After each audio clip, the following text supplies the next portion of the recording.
The rain that night smelled like metal and wet asphalt. I remember standing under the flickering streetlight outside Lily's house, my suitcase beside me, and her hands trembling in mine. 3 years, she whispered, her voice barely rising over the rain. Just 3 years, Ethan. You'll come back, and we'll have our own place. I smiled, though my chest ached. 3 years. I'll work day and night if I have to. You'll finally get that bakery you always talk about. She looked up at me, raindrops sliding down her cheeks like glass tears. Don't promise too much. I'll feel guilty if you wear yourself out. I'm not doing this for guilt, I said softly. I'm doing this because I love you, Lily, because I want us to have something real. She leaned closer. You already gave me everything real. Then let me give you more. I brushed a strand of hair from her face. When I come back, you'll see.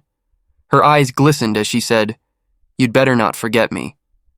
I laughed lightly, though my throat felt tight. Forget you? I'm crossing oceans for you. She smiled then, the kind of smile that made the world smaller. You'll text me, right? Every night if I can. And call me when you land. I will. The horn of the cab blared from the corner. I hesitated, staring at her one last time beneath the yellow light. Take care of yourself, Lily. Promise me. I promise. She squeezed my hands. And Ethan, don't change too much. Only for the better. We both laughed, but it broke in the air like something fragile. When I turned to go, she called after me. Hey! I looked back. When you come back, we'll start everything from scratch, okay? I nodded. From scratch. The plane's hum was louder than I expected. The world outside the window looked unreal. Tiny lights, endless clouds. I thought of her face pressed against the glass of her room, waiting for my call. The thought made me hold onto my phone like a lifeline. When I landed in Dubai, the heat hit me like a wall. Everything felt new. Loud voices, strange food, people rushing everywhere. I wanted to tell her about it all. That night, in the shared apartment with 5 other workers, I called her. Hey, I said, guess who survived the flight? Her laugh came through static. You sound exhausted. I am. But I made it. Are you eating well? Not yet. But I'll manage. The guys here are nice. One of them, Mark, helped me find the dorm. You're already making friends? She teased. I'm trying, but it's weird not seeing you. You'll get used to it, she said softly. And I'll be here, waiting. Her words hit deeper than she knew. I'll send you something when I get my first paycheck. You don't have to. I want to. Fine, she said, but only if you promise to sleep more than 4 hours a night. I can't promise that, I laughed, but I'll try. The days blurred together, work, sweat, and noise. The factory smelled like oil and dust. I woke before sunrise and returned after dark. Every time I thought about quitting, I pictured Lily standing under that streetlight, eyes full of faith.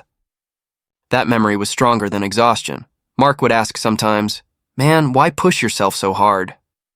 Because someone back home believes in me, I'd answer. He'd grin.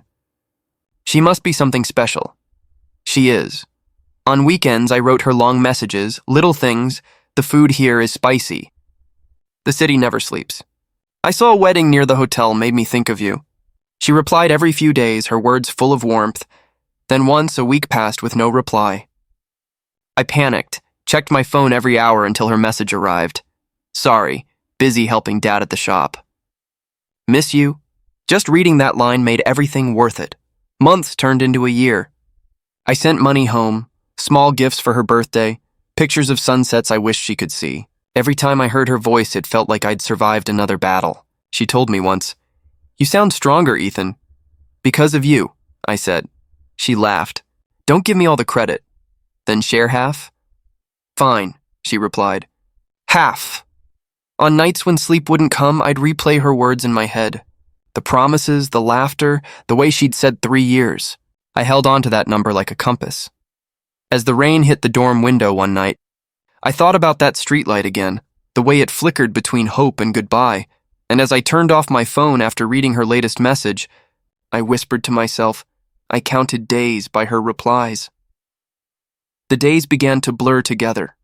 Work, noise, and exhaustion. My mornings started before dawn, and by the time I came back to the dorm, my clothes smelled of grease and smoke. The only thing that kept me awake some nights was the thought of hearing her voice. "Hey," I'd whisper into the phone, lying on my narrow bunk. "You still up?" Her voice came through the static, soft but distant. "Yeah, couldn't sleep. I thought you'd be tired after work." "I am," she said. "Just thinking. About what?" "Nothing. Just life." There was a pause. I smiled at the ceiling, pretending I didn't hear the emptiness in her tone. "You sound different." "Different how?" "Quieter." "I guess I'm just tired, Ethan. Long days at the shop. Then rest," I said gently. "I don't want to make you stay up." "No," she said quickly. "I want to hear you. Tell me about your day." I told her about Mark spilling coffee on his uniform, about how I burned my hand on a steel panel, and how my supervisor scolded me for laughing at the wrong time. She laughed faintly, but the sound faded fast. "Are you eating properly?" she asked, trying to. "The food's too spicy." "Then learn to like it," she teased. "You'll live there long enough," I chuckled. "You're getting bossier. Someone has to keep you in line." "I don't mind if it's you," I said, "as long as you don't forget me." Her sigh brushed through the speaker. "I could never forget you. I wanted to believe that." I did. Weeks slipped by. I worked longer shifts, sometimes 18 hours straight. When my phone buzzed, it didn't matter how tired I was. I'd run outside just to answer.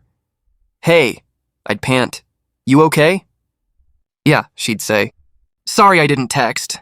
Dad needed help again. No problem." "You're busy. Are you mad?" "Of course not. I just miss you." "I miss you too." But this time, her voice didn't sound sure.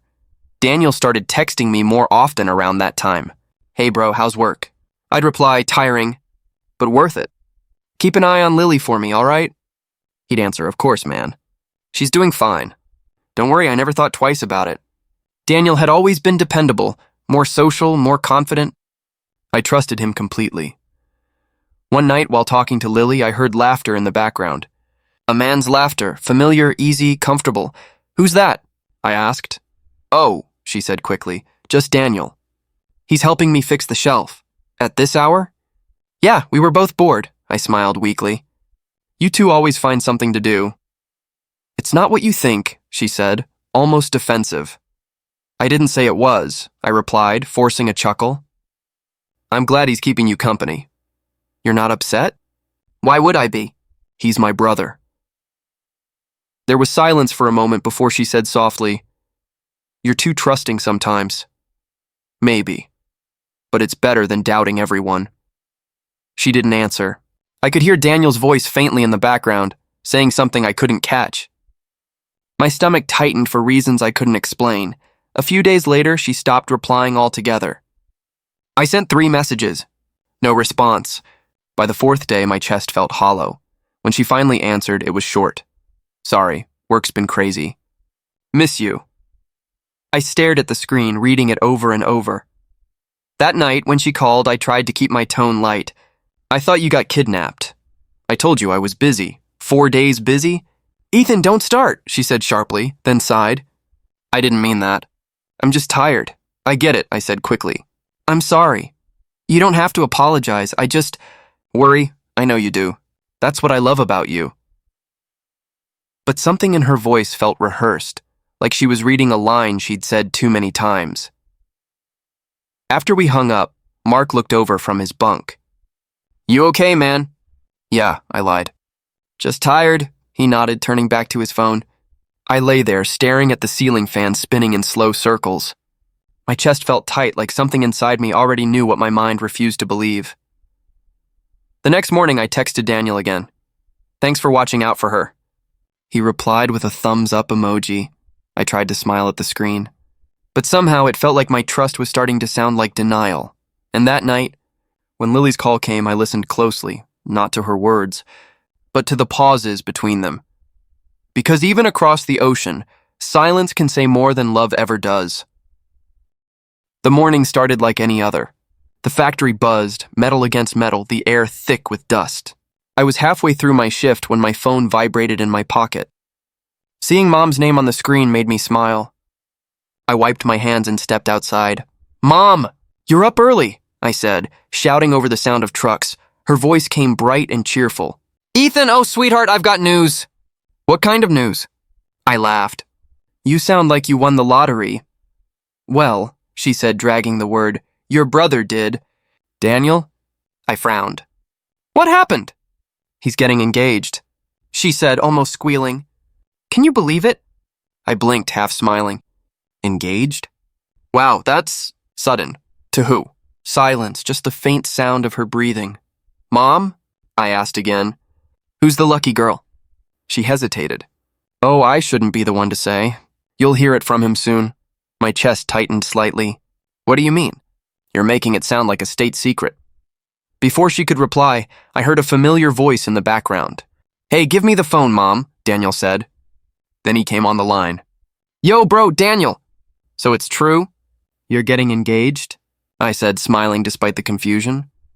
Yeah, he replied, his voice steady but oddly tense. I wanted to tell you myself, but Mom couldn't wait. Yeah, she's got a habit, I joked. So who's the mystery woman? He chuckled awkwardly. I'll tell you when you're back. You'll like her, I think. You think? I teased.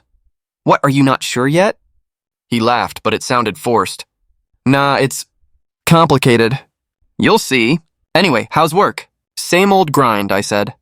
Long days, loud nights. But I'm pushing through. That's my brother, he said. Always the tough one. Someone has to be, I replied, smiling faintly. Hey man, I'm really happy for you. Thanks, Ethan, he said softly.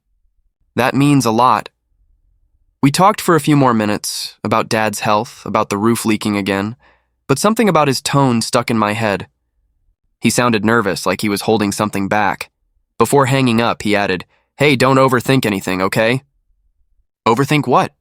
Nothing, man, just take care of yourself. Then he hung up.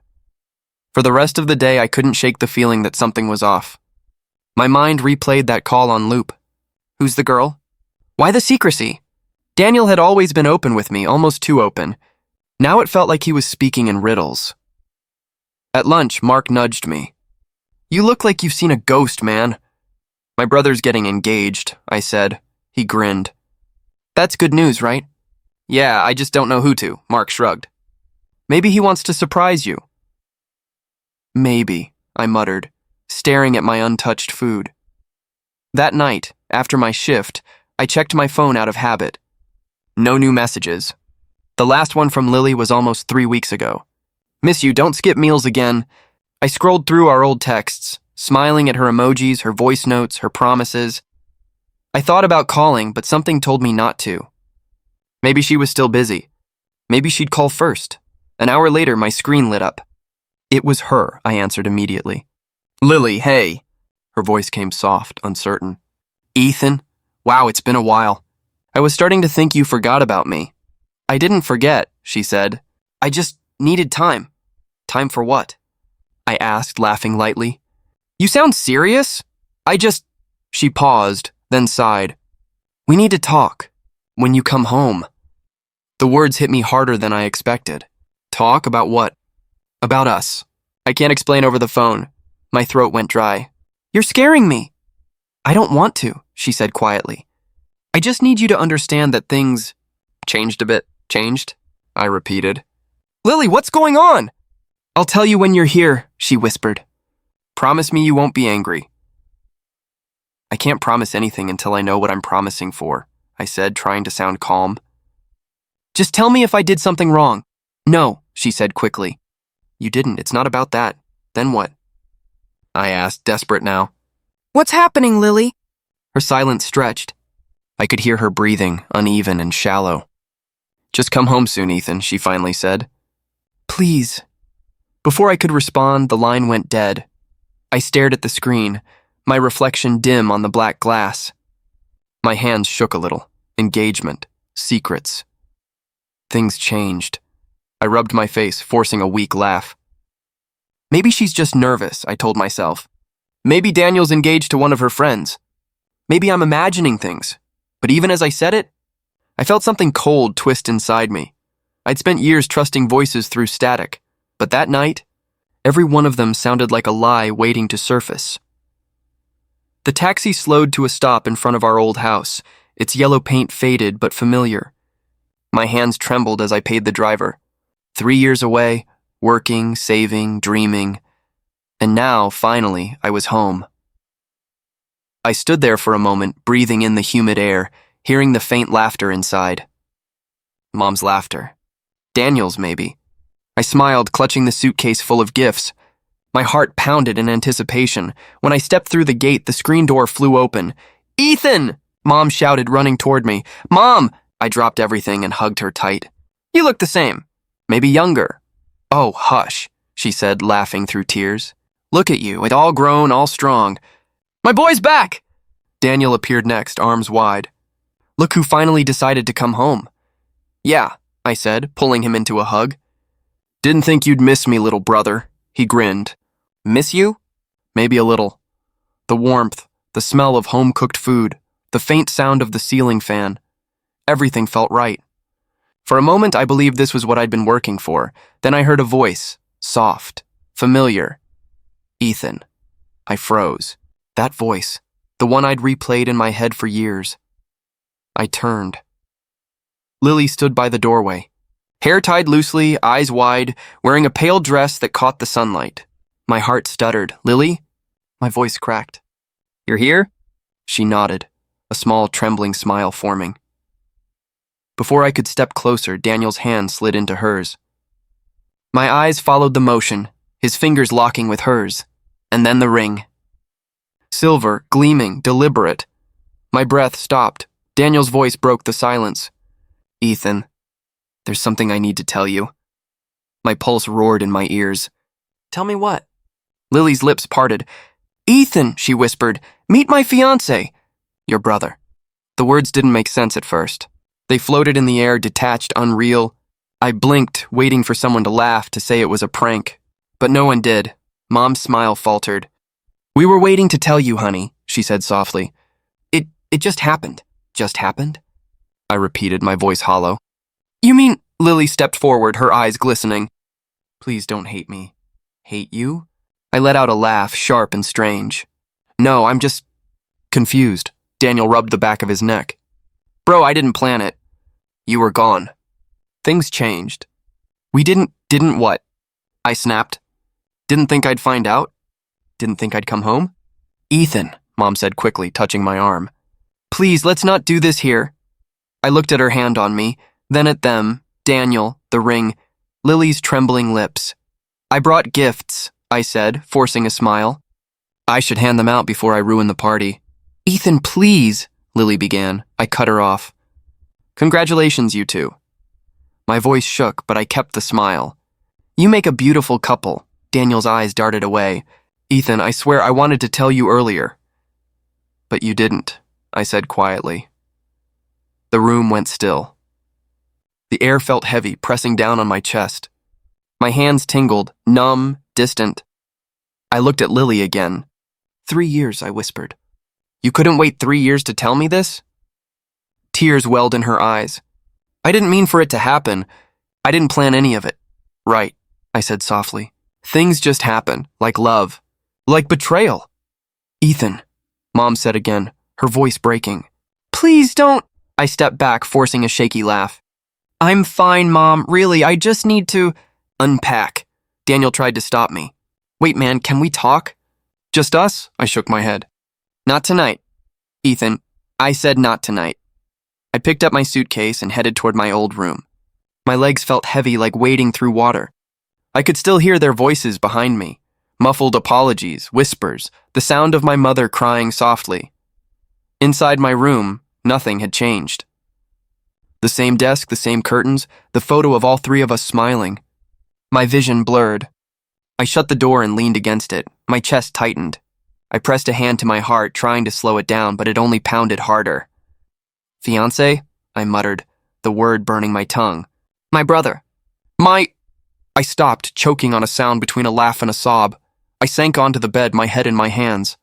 Every memory of Lily, her laugh, her promises, her voice saying, "I'll wait for you," came crashing down at once. I tried to breathe, but every breath hurt. Outside, the laughter had stopped. I could hear their footsteps, faint whispers, the sound of a door closing. I stared at the wall until my eyes blurred again. The pain was cold, sharp, silent. I wanted to scream, but nothing came out. Instead, I smiled through the tears, whispering to no one, "Welcome home, Ethan. You really outdid yourself this time." And then I broke, quietly, completely, into the kind of silence that feels like it might never end. The rain came without warning, heavy, relentless, pounding against the roof like it had 3 years ago, the night I left for Dubai. I sat on the edge of my bed, staring at the suitcase I hadn't unpacked. My reflection in the window looked like a stranger. Hollow eyes, clenched jaw, a smile that didn't belong to me anymore. Thunder rolled, low and distant. I whispered to the empty room, "Full circle, huh?" The house was quiet except for the storm. I could almost hear Lily's voice through it. "Just 3 years, Ethan. Then we'll have our home." I laughed, but it sounded like something breaking. A soft knock interrupted the rain. "Ethan," Daniel's voice came through the door. "Please open up, man." I didn't move. "I know you're awake," he continued. "We need to talk." The words echoed, the same words he'd used when we were kids after a fight. I stared at the handle, then finally stood up and opened the door. He looked different now, guilt written all over him, shirt damp from the humidity. "Make it quick," I said flatly. He swallowed hard. "I didn't plan this. I swear, it just happened." "Yeah," I said. "That's what she said too. Things just happen, like you falling in love with the woman I was going to marry." His shoulders sagged. "Ethan, you were gone. You don't know what it was like for her. For both of us. We tried to fight it."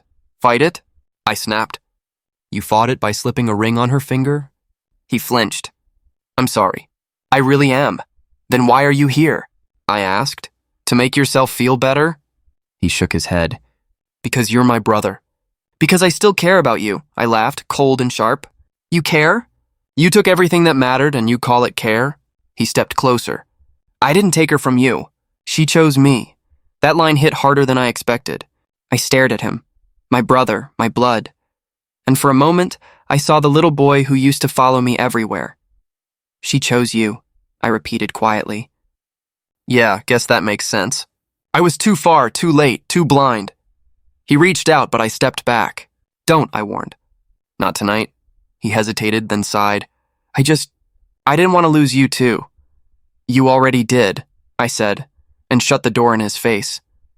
The sound of his footsteps faded down the hall. I sank back onto the bed, chest burning. The rain grew louder. My phone buzzed on the nightstand. "One message, Lily. Please understand. We both didn't want to hurt you." I stared at the words, reread them, then laughed. It wasn't joy, it was something darker, emptier. I typed back, "You didn't hurt me. You buried me." Then I deleted it. No point sending anything. The air felt heavier with every breath. I stood up, grabbed my jacket, and walked out into the storm. The rain hit my face, cold and merciless. Streets shimmered under flickering streetlights. The same streetlight where she'd once whispered, "Promise me." I whispered back into the downpour. I kept mine. Water soaked through my clothes. I didn't care. My heart thudded like it wanted out of my chest. I walked past the gate, past the garden, past every memory tied to this place. The sound of thunder drowned everything, even my thoughts. At the end of the road, I stopped. Somewhere behind me, a window closed. Maybe Daniel. Maybe Mom. Maybe Lily was still awake, checking her phone, wondering if I'd reply. I looked up at the sky, dark, violent, alive, and said to no one, "No revenge, no hate, just silence." The rain washed over me. I let it.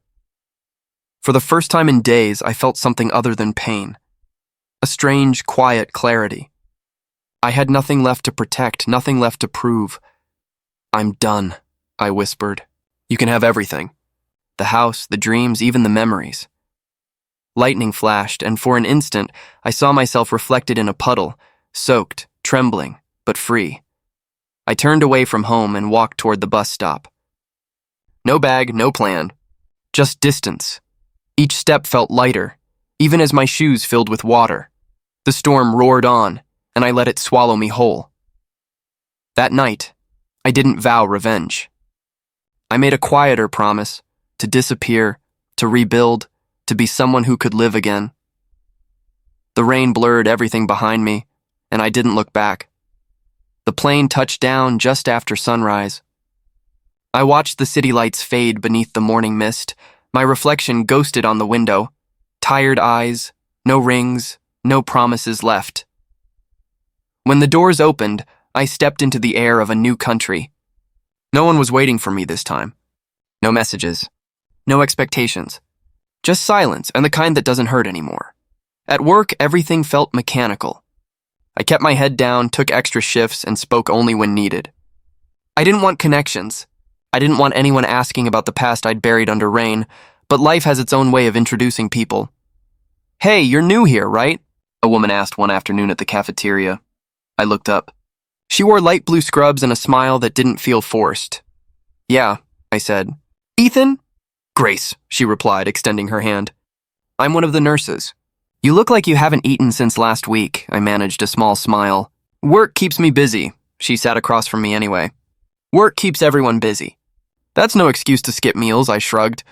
"Guess I'm still learning how to live again." Her eyes softened. "Then start with lunch. It's less dramatic than therapy." I chuckled for the first time in months. Noted. Days passed and she kept showing up. At the vending machine, at the bus stop, at the coffee counter. She had this quiet persistence that didn't demand attention but earned it anyway. One evening, while waiting for the bus, she asked, "So, what brought you here?" I hesitated. "Starting over," she nodded. "Running away or rebuilding?" "Maybe both," I admitted. I used to think I was working for someone else's dreams. Turns out I was just losing mine. She didn't ask for details. Instead, she said softly, "Sometimes the ones who break us also free us." The words hit deeper than I expected. I turned to her. "You really believe that?" "I've seen people at their worst," she said. "Heartbreak, loss, regret, it all hurts. But pain has a strange way of showing you what truly matters." I looked at the fading sky. What if you can't feel anything anymore? "Then maybe you're not supposed to feel the same things," she replied. "Maybe you're meant to feel differently now, slower, steadier." For the first time, her words didn't sound like comfort. They sounded like truth. Weeks turned into months. My mornings stopped feeling heavy. I started waking up without dreading the day. Grace would greet me with, "Coffee or breakfast first?" And I'd answer, "Both." One afternoon, she found me fixing a broken cabinet in the staff room. "You're handy," she said. "Old habit," I replied. I used to fix everything I could, except the things that actually mattered. She smiled faintly. "You're fixing yourself now, though." "That counts." I paused, holding the screwdriver. "Does it?" "It does," she said simply. In the quiet that followed, something inside me loosened, like a knot untangling. Later that night, we walked by the riverside. Lights shimmered on the water, and she pointed out a stray cat sitting near a bench. "See that?" she said. "Even it knows where to rest." I laughed. "You're full of strange wisdom." Maybe. Or maybe I just learned not to expect happy endings from people, only from moments.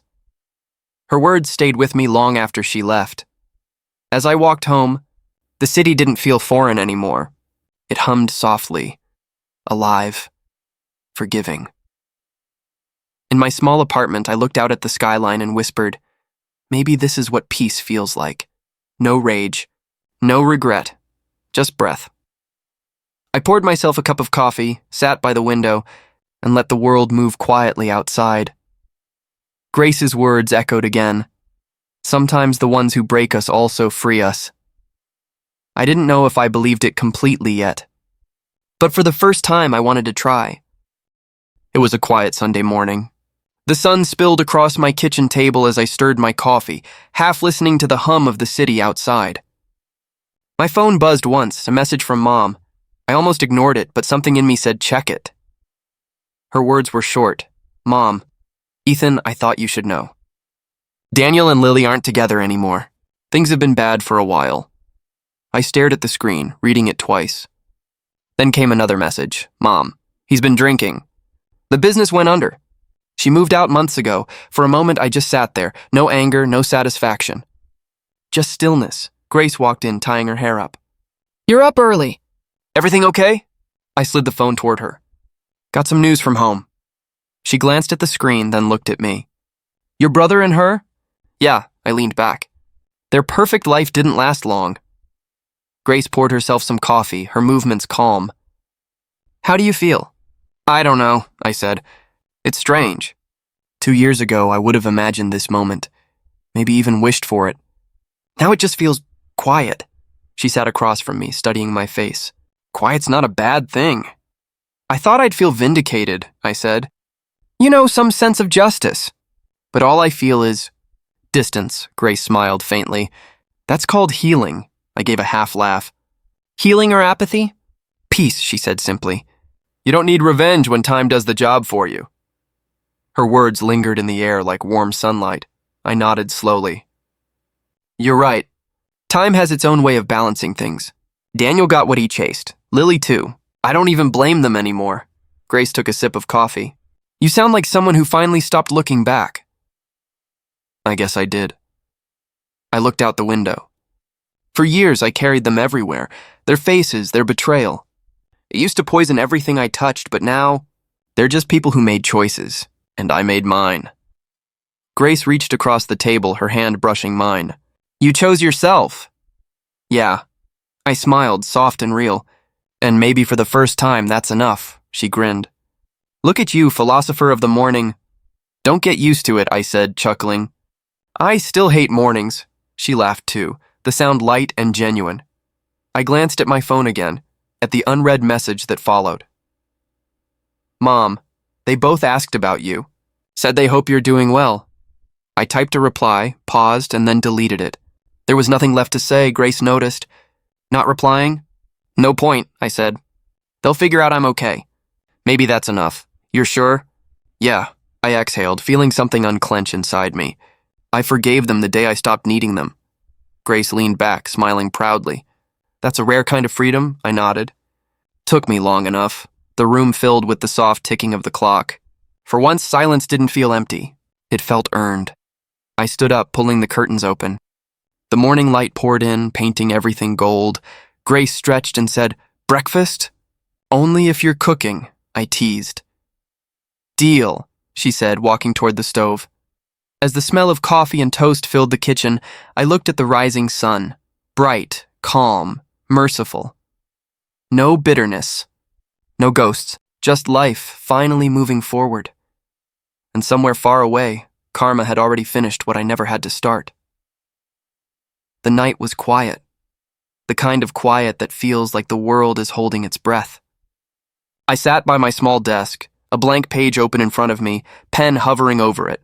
The city outside was half asleep, streetlights blinking softly through my window. I hadn't written her name in years. But tonight it felt right. Not to reach out, just to let go, I began slowly. Lily, it's been years since that night under the streetlight. The night we made promises we couldn't keep. I used to think about you every day. What went wrong, what I could have done differently. But now I think about what I learned instead. My pen moved almost on its own. You taught me that love without respect is emptiness. That effort means nothing when it isn't mutual, and that sometimes the person you'd cross oceans for will barely step across the street for you. I paused, staring at the ink drying. My hands didn't shake this time. They used to, every time I thought of her. I don't hate you anymore, I wrote. I don't even resent what happened. I used to believe your betrayal broke me, but maybe it only stripped away the illusions I was clinging to. I smiled faintly. Grace's laughter from the kitchen drifted through the half-open door. I'm living quietly now. I work, I help people, and I wake up without feeling like something's missing. There's a peace in that, one I never thought I'd find. Maybe that's the real gift you left me with. I hesitated before the next line, then let the truth flow. I worked day and night for your dreams, but in losing you, I found myself, the sentence felt final, like closing a door without anger. I signed my name not out of formality, but out of gratitude for the person I'd become through the pain. Ethan. When I finished, I sat back and read the letter once more. It wasn't about her anymore. It was about me, the version of me that had survived, healed, and learned to breathe again. Grace appeared at the doorway, hair tied loosely, mug in her hands. Writing something heavy? She asked softly. Not heavy, I said, folding the paper. Just something I needed to get out. She stepped closer. For someone specific? Yeah, I admitted. But it's not going anywhere, Grace smiled. Closure doesn't always need an audience, I nodded. Exactly. She leaned against the table. You look lighter. I feel lighter. Her gaze moved to the folded page. Can I ask what you wrote? Just a thank you, I said. She raised an eyebrow. That's unexpected. I smiled. Sometimes gratitude is the final stage of letting go. She laughed quietly. Deep words for a man who used to fix everything with silence. Guess I'm learning, I said, standing up. Want to come outside? Sunrise is about to start. Only if there's coffee. Always, I said, grabbing 2 mugs. We stepped onto the balcony. The horizon glowed faintly pink, the first hint of morning brushing against the clouds. The air smelled clean, like new beginnings. Grace leaned on the railing. You know, she said, most people chase revenge. You chose peace. That's rare. I watched the sky shift from gray to gold. Revenge burns fast. Peace lasts, she smiled. That's poetic. Or maybe just experience, I said. We stood there in silence for a while, listening to the city wake up. Car engines, birds, distant laughter. The world moved forward, and for once I didn't feel behind it. I thought of Lily one last time, not with pain, but with a quiet understanding. Every story has a purpose. Hers was to end mine, so I could begin again. As the sun broke free from the clouds, I whispered under my breath, some stories don't end with revenge. They end with peace, the kind that comes when you no longer look back. Grace turned to me. What did you say? Nothing, I said, smiling. Just saying goodbye. I slipped the folded letter into the drawer, not to hide it, but to leave it behind. The sunlight reached my face, warm and forgiving. For the first time, I didn't flinch.